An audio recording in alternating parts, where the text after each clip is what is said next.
Thanks for joining us as we kick off another busy week of all things people, power, and politics. This is The Pulse.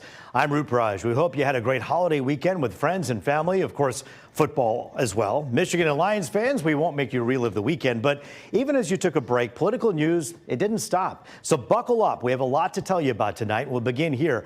Oakland County Sheriff Mike Bouchard says he's had it after more horrific cases of child abuse in his county. And he's saying it all could have been prevented if the state legislature had done something. What that proposed bill would have done and what he says needs to happen now.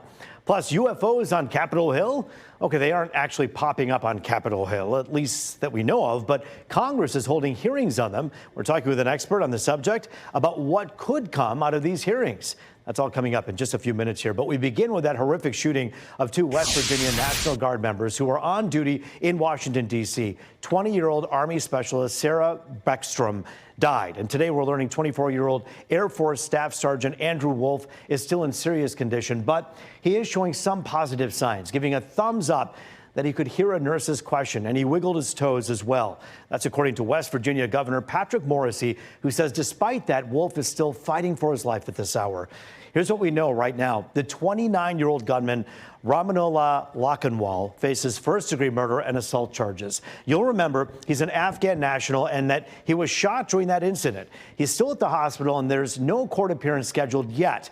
And at this point, we still don't know why the gunman did it. The Trump administration paused all asylum decisions, visa issuing for those traveling on Afghan passports. President Trump saying aboard Air Force One that he spoke with the parents of both Guard members. Parents are unbelievably great people, highly religious people, and they're praying, and they want everybody to pray for Andrew, and he has a chance to make it, but he is, his mother and father, they were so unbelievable. They were so positive. From West Virginia, great state. I spoke with Sarah's parents, too, and the only thing I can say, they were devastated. And it's moments like this, whether you're Republican or Democrat, you agree with the president, absolutely devastating and needless. And take a look. This is a memorial growing at the scene where the two National Guard members were shot. At this point, we know there aren't any funeral arrangements for Army Specialist Beckstrom. We'll keep you updated. Major news involving those strikes on alleged drug-carrying boats. The White House confirming today that a second strike was ordered on one of those vessels back on September 2nd, killing all the survivors that hadn't been hurt from the first strike. That comes after a report by the Washington Post saying Defense Secretary Pete Hegseth issued a verbal order for that strike, with one of them saying, quote, the order was to kill everybody, close quote. The second strike came as two survivors were reportedly clinging to the boat, and the commander ordered a second strike to follow Hegseth's instructions. Now, experts say who spoke to the Associated Press say if that's actually what happened, it's a war crime. The situation has lawmakers on both sides demanding answers, while White House Press Secretary Caroline Leavitt didn't dispute the Post report, but gave this explanation. The strike was conducted in international waters and in accordance with the law of armed conflict. And since somebody asked about Congress, and it's sort of related to Venezuela, I also want to add that Secretary Hegseth spoke with members of Congress who may have expressed some concerns over the weekend. And there have also been 13 bipartisan briefings to Congress on the Venezuelan strikes. There have been a number of document reviews for members of Congress to review the classified DOJ Office of Legal Counsel opinion and other related documents. I don't think he would be foolish enough to make this decision to say, kill everybody, kill the survivors, because that's a clear violation of the law of war. So let's get the facts. We'll have public hearings. We'll put people under oath. We need to get to the bottom of this. He should not be in this position. He should have been fired after Signalgate, and now he should be fired again for this. If this... Well, what does Secretary Hegseth say? He's using a familiar phrase when he disputed this report, calling it fake news, even as the White House confirmed it. Meantime, President Trump said he's standing by him. I have great confidence. He's saying there's no second strike? I don't know. I'm going to find out about it. But Pete said he did not order the death of those two men. The Trump administration has claimed it is an armed conflict with drug cartels, but so far has not made any evidence public to support their allegations that these boats were carrying drugs. Additionally, an armed conflict is something that can't be unilaterally declared by a president, according to the U.S. Constitution. More than 80 people have died in the strike so far. That's just scratching the surface. So let's pick up the pace and run through some of the other big stories happening at this hour. President Trump's former personal lawyer, Alina Habba, disqualified from serving as New Jersey's top federal prosecutor. That's despite the administration trying to keep her there. An appeals court upheld a lower court's ruling to disqualify her. Habba was appointed on an interim basis, and the Trump administration tried to keep her in place despite not getting confirmed by the Senate. The White House did not immediately comment. President Trump's doctor says he had an MRI on his heart and stomach as part of a preventative screening during a physical. The doctor says both images were, quote, perfectly normal. The White House released that memo today. President Trump said yesterday he had, quote, no idea which part of his body the MRI was on. The president had the physical at Walter Reed back in October. And a judge, 2 conservative political operatives to probation for a scheme to discourage black voters in Detroit from voting by mail back in 2020. Prosecutors say Jacob Wohl and Jack Berkman created robocalls warning people they could be hounded from everyone by police to debt collectors if they did. Obviously, those claims were fake, but authorities say they targeted urban areas that usually vote Democratic. Both men pleaded no contest to voter intimidation, conspiracy, and computer crimes. They'll spend a year on probation. To the war in Ukraine, where that country's president, Volodymyr Zelensky, says the Trump administration's plan for peace looks better. He added the work will keep going during talks to end Russia's nearly 4-year war. It comes as Russian President Vladimir Putin is set to meet with U.S. Special Envoy Steve Witkoff tomorrow. That's despite Witkoff coming under scrutiny after a report that he coached Putin's foreign affairs advisor about how Putin should talk to Trump about the plan. Ukrainian officials say America's negotiators have been supportive. Once again, we are grateful to American people, American leadership, and a great team with State Secretary Steve Witkoff, Jared Kushner for their tremendous work with us. Our objective is a prosperous, strong Ukraine. We were discussing about the future of Ukraine. We discussed all the important matters that are important for Ukraine, for Ukrainian people, and the U.S. was super supportive. As those talks do continue, Russia claims they've made more gains on the battlefield, adding they've captured one city there, but Zelensky says fighting is still going on. Over the weekend, Metro Detroit marking a somber anniversary over the weekend, 4 years since a gunman opened fire, killing 4 of his classmates and injuring 7 other people. We don't want to recount that horrific moment of that day. Instead, we want you to focus on these 4 faces: Tate Meir, Madison Baldwin, Hannah St. Juliana, and Justin Schilling. 4 teenagers who had their whole lives ahead of them, cut short on November 30th, 2021. Now, their family and friends are mourning them each and every day. And 4 years later, that day is now known as Wildcat Remembrance Day. And an event was held at the school where community members held a moment of silence, lit luminaries, and showed their support for the victims and their loved ones. And as we mark that day, Oakland County Prosecutor Karen McDonald says more work needs to be done to make sure this never happens again. This is someone who had a gun that was legally purchased and then gifted to him. In a situation like that, what can be done to prevent something like that? Oh, so many things. I mean, if you look at the data that is so readily available, so many missed opportunities to intervene. There are always signs in cases like this, but we need to educate people. We need to educate them about what are the signs and what can you do once you see that.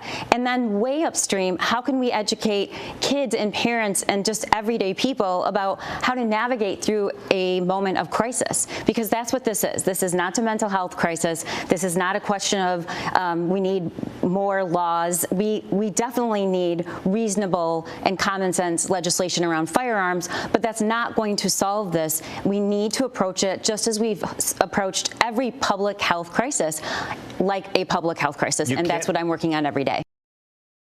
And working on it for the sake of all of these 4 angels and their futures that were cut short and their families that still mourn. The school district says if you or your child needs help, to reach out to their teacher, principal, or counselor. And from all of us here at Fox 2, our hearts are with the families of Tate, Madison, Hannah, and Justin this night and every night. There's no easy way to transition from a story like that, but 2 horrific cases out of Oakland County have Sheriff Mike Bouchard saying enough. 2 child abuse cases he says could have been prevented if the state legislature had stepped up.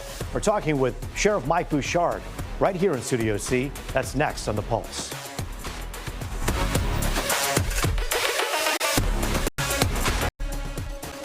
Back now on The Pulse, looking at all things people, power, and politics, here to talk about what needs to be done to prevent cases of child abuse.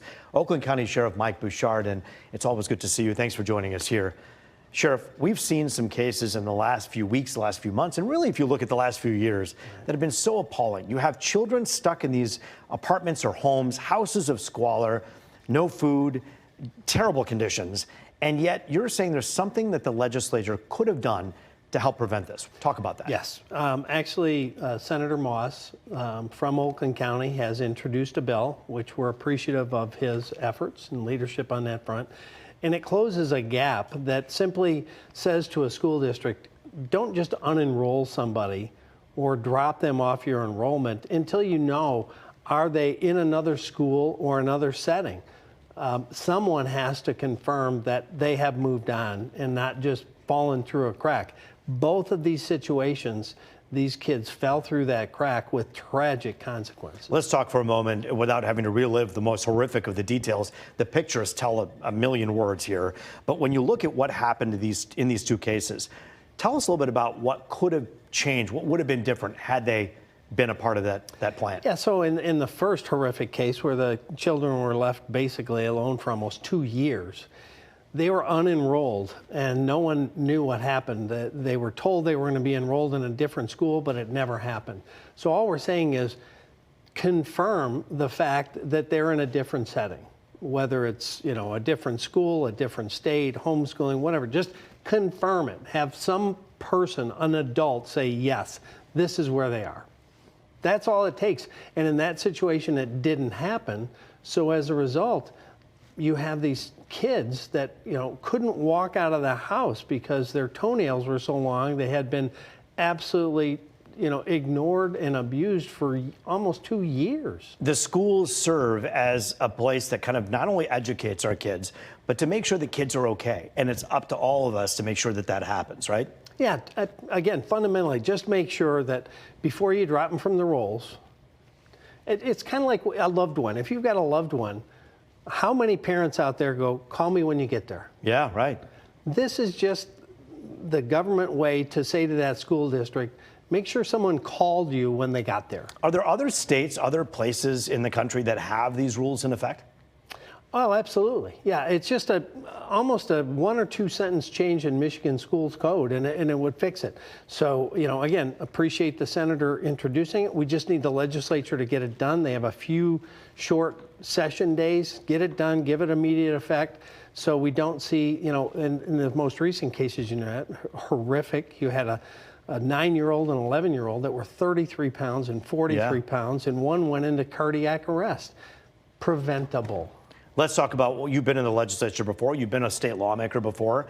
What is it that, and you're not there now, so you can't guess to know what was happening in people's minds, but why would something so simple, so easy, and so expressly logical just be rejected, if that's what happened? I don't know that it's rejected, or it just hasn't moved because of, you know, their priorities at one point was the budget and trying to get that done before they went in beyond the deadline, and then they went into the holidays.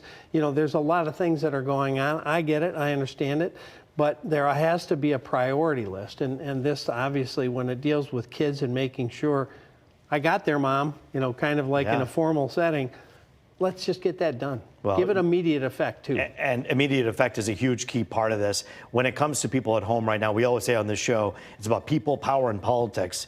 Well, all of it together means that the people have the power to influence politics. What should they do at home right now to make sure this happens? Call their state legislator in the House or the Senate and say, I support Senator Jeremy Moss's bill, and pass it as quickly as you can and give it immediate effect. And what that means is it doesn't have to wait months and months to go into effect. It can immediately go into effect. And I would also encourage school districts, just do this as a best practice. Before you unenroll somebody, just verify where that child ended up. If whatever the setting is, just have somebody say, I got them thank you for checking. Whether it's state law or not, you're saying the school, perhaps just like a moral code to get that done. That would just be to my check on. suggestion. Hey, one last question though, Sheriff. When it comes to neighbors and people who live in the areas, we tend to be kind of stuck in our phones, walking around life, just kind of looking out for ourselves. How important is it for neighbors to really kind of listen and listen out to their neighboring areas to see if something like this is going on? Yeah, sometimes you may not hear, but oftentimes you do. You haven't seen a child for many, many months, and the comings and goings are different or something like that. If you see something that's concerning, that you think someone's being harmed, human trafficking, child abuse, sexual abuse, any of those things, call. If it's not us, your local police department.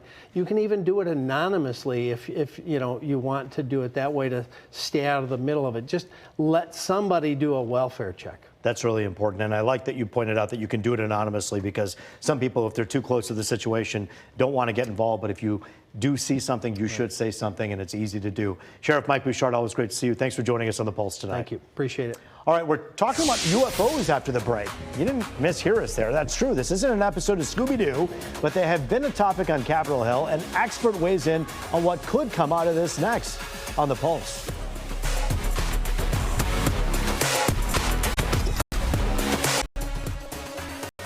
It is People, Power, and Politics. Welcome back to Detroit's only nightly political talk show, The Pulse. Here to talk about the UFO hearings on Capitol Hill is Bill, I'm going to say this right, Konkoleski. He's the state director of the Mutual UFO Network, Michigan chapter. It's a thing, it's real, and you better believe that it's being considered real at a very high level right now. And we're talking not extraterrestrial, but right here in the U.S. in Congress. And Bill, it's good to see you. Thanks for joining us here. Oh, thanks so much for having me on. So, there's so much going on. First of all, there's hearings on Congress, on Capitol Hill. There's also a documentary on Amazon, The Age of Disclosure. Mm-hmm. In a nutshell, The Age of Disclosure is here to say what? That the volume of people that are the decision makers in politics, in the military, also in science, are taking this subject very seriously now. This isn't just fringe, this isn't a joke, there's no giggle factor. With the Pentagon, they're spending millions of dollars to look into this. A couple of years ago, NASA had a 4-hour press conference on all the ways they're looking for unusual activity in our skies. And you have this new string of whistleblowers out, all these congressional hearings. This is being taken very seriously right now. For someone who's spent basically the bulk of your life looking at these UFOs and these sightings and claims of the sightings, does it give you any form of validation to see that not just that Amazon documentary, but the fact that Congress, and a bipartisan Congress, wants answers to so many of these unidentified sightings? It does. It does make me feel a lot better than when I was younger and nobody would touch the subject. And I work sort of at a grassroots level. The group that I'm with tackles people's like civilian sightings, citizen sightings. And so I don't need somebody in the government or military to validate it for me necessarily. But the fact that it's being taken seriously at that level is astonishing, and it's very welcome. What is it that you're hearing in those congressional hearings that I know you've been following that's the most validating in terms of the things that you've wondered about and the things you're researching? That there is a great volume of information that is behind locked doors, even to elected officials. You'll hear a term in the age of disclosure about legacy program. And that means that there have been a group of individuals going back, they say about 80 years, and that sounds about right to me, that are in the military-industrial complex, that are lifelong civil servants, but not necessarily elected officials, that hold very tightly to these UFO secrets and aren't even allowing the elected officials to know about them. But now elected officials are saying, wait a minute here, we should know about it. This is kind of getting that grassroots level is meeting, the rubber is meeting the road on Capitol Hill. Talk about the lawmakers that are saying, wait a minute here, let's look into this a little more seriously. Yeah, this is it's kind of funny. Marco Rubio has a line in the film that this is like possibly the only single bipartisan issue where everybody agrees that's involved with this. Because you have Chuck Schumer and Kristen Gillibrand out of New York, big heavy hitters there. And Tim Burchett is often a very vocal person. about it. You know, he's a Republican and he's a representative. Anna Luna, representative from Florida. So all of these people, and like Ocasio-Cortez, she's, you know, these are big names in politics. These aren't just fringe politicians trying to make a name for themselves. But you've also had figures like former intelligence officials who've come out and said, wait a minute here, we attest to this. When you have former intelligence officials who are looking at intel that we weren't privy to, that's kind of a legitimizing factor, wouldn't you say? Yeah, and one thing, there's 34 different people featured in this documentary. And say you cut that in half, you still have 17 people. How many people does it take for the world to wake up and say, wow, these people are important. This subject should also be taken important. Let's take things on the flip side. For instance, when we have sightings of different things, let's say with my bare eyes, I look out my window and I see little bright lights in the sky. Why is it's something so far away? Why with such certainty are lawmakers and folks like yourself claiming that this could be something outside of an explainable item, like a drone, now with drones, or a plane or a helicopter or a light or a star?